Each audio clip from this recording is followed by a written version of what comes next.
Hello everyone, welcome back to my channel. आप सभी को पता है कि डीडीए ने आज आपकी आंसर की रिलीज़ कर दी है और ये आपकी टायर 1 के आंसर की है, जिसमें आप चेक कर सकते हो कि आपका स्कोर कितना रहा है। और अगर आपने यहाँ पे देख लीजिए, ये आपका पोस्ट कोड नंबर 2 है, जिसमें आप सभी को पता है टोटल 125 ही वैकेंसी हैं। बहुत ही कम वैकेंसी हैं। अगर नंबर ऑफ़ एप्लीकेंट बात करें कि किसने अप्लाई किया था, तो वो संख्या काफ़ी ज़्यादा है, एज़ यू नो। और अगर यहाँ पर बात करें कि भाई कैटेगरी वाइज कितने कितने फॉर्म डाले गए हैं, तो वो सब आपको पता भी होगा। और ये आरटीआई डाली जाती है ऑफिशियली, जिसमें जवाब आता है कि भाई इतने नंबर ऑफ़ एप्लीकेंट ने यहाँ पर फॉर्म डाले हैं, इस कैटेगरी से इतने यहाँ पे हमने रिसीव हुए हैं फॉर्म। अगर यहाँ पे बात करें आपके टायर 1 की, देखो 2 stage computer based examination, obviously objective type question है आपके। उसके अलावा यहाँ पर कंप्यूटर प्रोफिशिएंसी टेस्ट भी है, ठीक है। एंड यहाँ पर DEST मतलब जिसे बोला गया है, जैसे आपको पता है JSA में आपकी टाइपिंग टेस्ट होता है, लाइक दैट। तो यहाँ पे स्टेज 1 के लिए देखिए, GS आया था आपका, GS एंड रीजनिंग जिसे कहेंगे, तो 50 मार्क्स के 25 क्वेश्चन। जनरल अवेयरनेस यहाँ पे 25 question, each question has 2 marks. Her question के आपको 2 नंबर मिले थे। क्वांट भी था यहाँ पर 25 क्वेश्चन, तो 50 नंबर का यहाँ पे रहा। और इंग्लिश कॉम्प्रिहेंशन में बात करें तो 25 क्वेश्चन आए, जिसमें कि 50 नंबर का रहा। ओवरऑल आपका 200 मार्क्स का यहाँ पे पेपर रहा। 100 नंबर ऑफ आपके यहाँ पे क्वेश्चन रहे और 1 घंटा आपको पेपर का मिला। अब देखिए यहाँ पे क्या है, आप सभी को पता है कि मल्टीपल शिफ्ट में एग्ज़ाम हुआ। देखिए, मैं वो नहीं बता रही हूँ कि टोटल नंबर ऑफ़ एप्लीकेंट कितने रही है। आप सभी को बहुत अच्छे से पता है कि नंबर ऑफ़ एप्लीकेंट जिसने फॉर्म अप्लाई किया वो काफ़ी संख्या है, 1,98,000 प्लस के आसपास संख्या है। और अगर यहाँ पे पेपर देने कितने पहुँचे, तो वो भी आप सभी को पता है कि बहुत ही कम लोग जा पाए, तो 50-60 हज़ार के आसपास, इससे भी कम, मतलब 50 और 60 के बीच में ही रेशो लेके चलिए, इतने लोगों ने यहाँ पे पेपर दिया। वो आप सभी को ये भी पता होगा कैटेगरी वाइज कितने फॉर्म यहाँ पे डाले गए। एसटी के फॉर्म कुछ ज़्यादा रहे, सॉरी एससी कैंडिडेट के फॉर्म कुछ ज़्यादा रहे as compared to all category. UR से भी ज़्यादा यहाँ पर एससी से फॉर्म डाले गए हैं, ठीक है। तो अब यहाँ पे बात करते हैं कि 100 नंबर ऑफ क्वेश्चन आए आपके, टोटल 200 नंबर का आपका पेपर है, 1 घंटा आपको मिला। अगर यहाँ पर आप अपीयर होते हो, शॉर्टलिस्टेड होते हो, तो आपको स्टेज 2 के लिए ये सब देना होगा कि इसमें आपका मॉड्यूल 1 में आपका मैथमेटिकल एबिलिटीज़ आएगा, 30 क्वेश्चन आएंगे, 3 नंबर का एक क्वेश्चन होगा, तो सोच सकते हैं कितना लेंदी होगा। रीजनिंग का आएगा 30 नंबर ऑफ क्वेश्चन, जिसके 90 मार्क्स आपको मिलेंगे, 1 घंटे का ये पेपर होगा। फिर सेकंड में आपका आएगा English language and comprehension and general awareness. English इसमें अच्छी खासी 45 मार्क्स की आएगी, 135 मार्क्स का मैक्सिमम रहेगा, मतलब 3 नंबर का एक क्वेश्चन रहेगा, ठीक है। उसमें फिर आपका जनरल अवेयरनेस आएगा यहाँ पे 25 नंबर का, जिसमें 75 नंबर टोटल मैक्सिमम मार्क्स रहेंगे और 1 घंटा मिलेगा, मतलब 2 घंटे यहाँ पे मिलेंगे। थर्ड नंबर पे आपका कंप्यूटर नॉलेज, जो कि क्वालिफाइंग नेचर का रहेगा, 20 क्वेश्चन आएंगे 60 मार्क्स के, और 15 मिनट आपको मिलेगी 20 क्वेश्चन के लिए। उसके बाद आपका डाटा एंट्री स्पीड टेस्ट होगा। तो ये सब आप देख सकते हैं। अब अच्छा, अब देखिए भाई, what will be the cut off, ठीक है। कॉमेंट्स भी आए हैं और आप कमेंट बॉक्स में वो चेक भी कर सकते हैं किस किस के कमेंट्स आए हैं।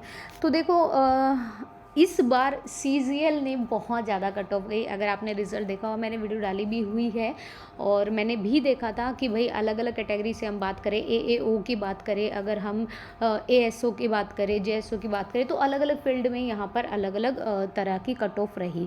और अगर जनरल की मैं बात करूँ, तो आप सभी को ये मतलब ऑब्ज़र्व करते हैं कैंडिडेट, ऑब्वियसली चाहे आपने CGL दिया हो या ना दिया हो, तो ऐसा नहीं है कि उन्होंने सिर्फ CGL ही दिया हो, क्या पता उन्होंने ASO का भी एग्ज़ाम दिया हो। और ऐसा नहीं है कि CGL वाले कैंडिडेट ही ज़्यादा स्कोर करते हैं, मतलब आपने अगर CGL नहीं दिया, आपने ASO दिया है, तो ये वो नहीं है। लेकिन कंपटीशन बहुत ज़्यादा है, नंबर ऑफ़ सीट यहाँ पे कम है एज़ कम्पेयर टू CGL। और वहाँ पर UR की कट ऑफ गई थी 169, आप देख लीजिए।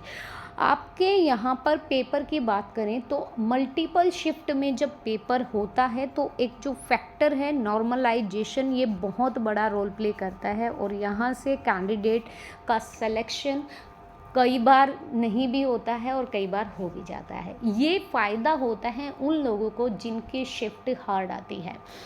और जैसे हर जगह होता है नॉर्मलाइजेशन, रेलवे भी करती है, SSC भी करती है, DTR+ भी करती है। जहाँ पर भी मल्टीपल शिफ्ट में पेपर होंगे, तो वहाँ पर नॉर्मलाइजेशन होगा। ठीक है जी। अब मान लो कि आपके शिफ्ट ईजी थी, ठीक है, 20 शिफ्ट में पेपर हुआ है, 5 दिन पेपर हुआ है, 1 दिन में 4 शिफ्ट हुई हैं। अब ऐसा नहीं है कि शिफ्ट का शिफ्ट वाइज ही होगा। देखो, मान लो कि आपकी शिफ्ट रही इजी टू मॉडरेट ही आया पेपर, थोड़ा सा ये नहीं है कि बहुत ही ज़्यादा टफ आया पेपर, वो एक आध शिफ्ट होती है और उसमें नॉर्मलाइजेशन को उसको मिक्सअप हो जाता है और आपका न्यूट्रलाइज हो जाता है कि भाई आपकी बहुत ज़्यादा हार्ड शिफ्ट है, तो फिर वो नॉर्मलाइजेशन के बेस पे आपके मार्क्स ज़्यादा मिलते हैं आपको। अगर बहुत हार्ड शिफ्ट है तो हो सकता है 10 से प्लस हो जाए आपके नॉर्मलाइजेशन। अगर आपकी उस हार्ड शिफ्ट के मुकाबले आपकी शिफ्ट बहुत ईजी है तो फिर आपके मार्क्स डिक्रीज़ हो जाते हैं। ऐसा नहीं है कि आप कट ऑफ में हो, आपके मार्क्स सिक्योर हैं फिर भी आप नहीं आ पाओगे, ऐसा नहीं होता है। मान लो कि मेरी ईजी शिफ्ट थी, 200 नंबर में से मेरे वहाँ पर 60 to 70% जो एवरेज रहा स्टूडेंट का, वहाँ से मेरी शिफ्ट से मतलब सब ने अटैम्प्ट किए क्वेश्चन 85 प्लस, ठीक है, 100 में से जो कि हमारा 200 नंबर का पेपर है, 85 प्लस क्वेश्चन सबका एवरेज जा रहा है। तो मुझे इस दायरे में ही रहना है।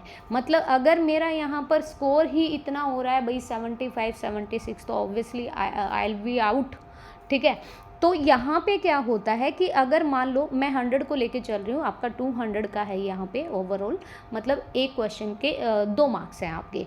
अगर यहाँ पर इस शिफ्ट में कि अगर मान लो कि भाई हमने 25 सितंबर वाली शिफ्ट बहुत इजी रही और वहाँ पर सबका ओवरऑल जा रहा है 85 प्लस क्वेश्चन का, या 85 मान लो आउट ऑफ 100 में से, और हम शिफ्ट उठा लेते हैं 8 अक्टूबर वाली, जो कि एज़ कम्पेयर टू 25 या 26 थोड़ा सा टफ रहा, थोड़ा सा क्या टफ ही रहा, वहाँ पे थोड़ा कैलकुलेटिव भी रहा।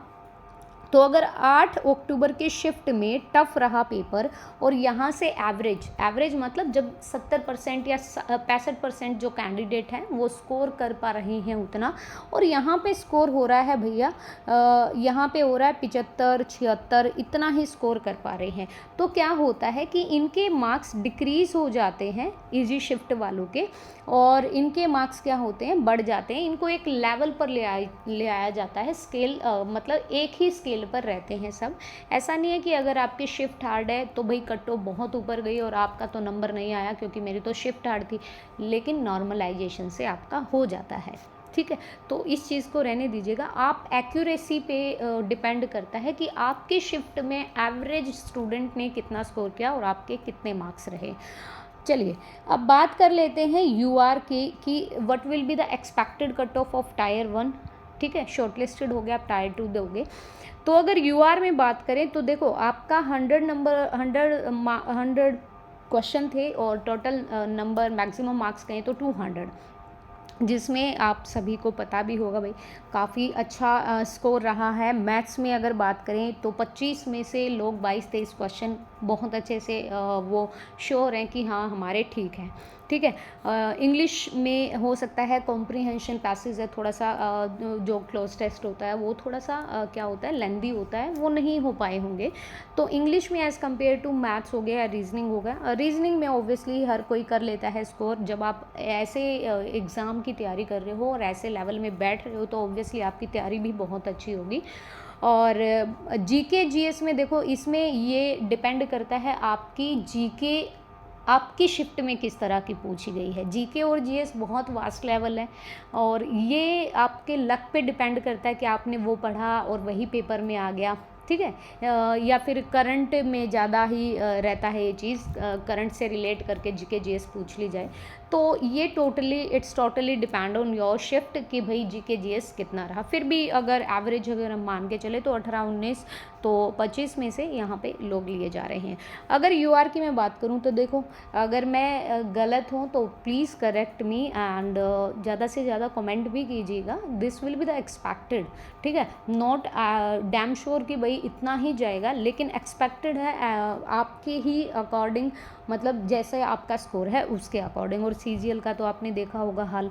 तो यूआर से अगर हम बात करें तो अगर 160 162 63 इतने की रेंज में हैं आपके marks, then you are safe and most expected you will be shortlisted for the tier 2, ठीक है। और ओबीसी की अगर हम बात करें ओबीसी से तो यहाँ पर अगर 156, 157, 158 के आसपास तो आप इन हो इसमें, मतलब शॉर्ट लिस्टेड हो।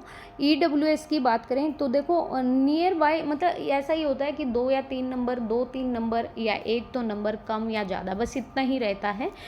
UR, EWS और OBC का डेटा आप सभी को पता भी है। तो यहाँ से आपका अगर OBC हम कह रहे हैं कि भाई 156 से 158, तो इसका लगा के चल लो कि भाई 155 से 155 नहीं, 152 से 155 EWS ये रहेगा, ठीक है,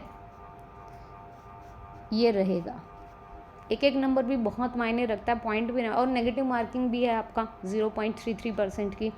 उसके बाद SC की बात करें, नंबर ऑफ़ एप्लीकेंट बहुत ज़्यादा है एज़ कम्पेयर टू UR से भी ज़्यादा यहाँ पर नंबर ऑफ़ एप्लीकेंट रहे हैं, लेकिन आपकी अटेंडेंस कम रही है एग्ज़ाम में। तो यहाँ पे भी हम बात करेंगे तो यहाँ पे लगा लीजिए कि 144 या 146 के आसपास, 147 के आसपास, this will be the expected.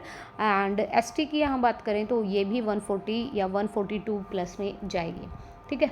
तो गाइज़ आप ज़्यादा से ज़्यादा स्कोर कमेंट कीजिए कि मेरा इतना स्कोर बन रहा है। अच्छा, कैसे चेक करते हैं कि आपको पता ही होता है कि आपकी रेस्पॉन्स शीट सामने होती है। अगर नहीं है तो भाई तो फिर आपको पता होना चाहिए आपकी शिफ्ट में किस किस तरह के क्वेश्चन पूछे गए थे, वैसे आप स्कोर मैच कर लीजिएगा। So this will be the expected cut off. और आई होप सो कि आपको वीडियो अच्छा लगे। अच्छा ना भी लगे तो प्लीज़ आप अपना कमेंट बॉक्स में स्कोर ज़रूर बताइएगा। वीडियो देखने के लिए thank you so much. Video पसंद आए तो please like and share and please subscribe the channel. Thank you.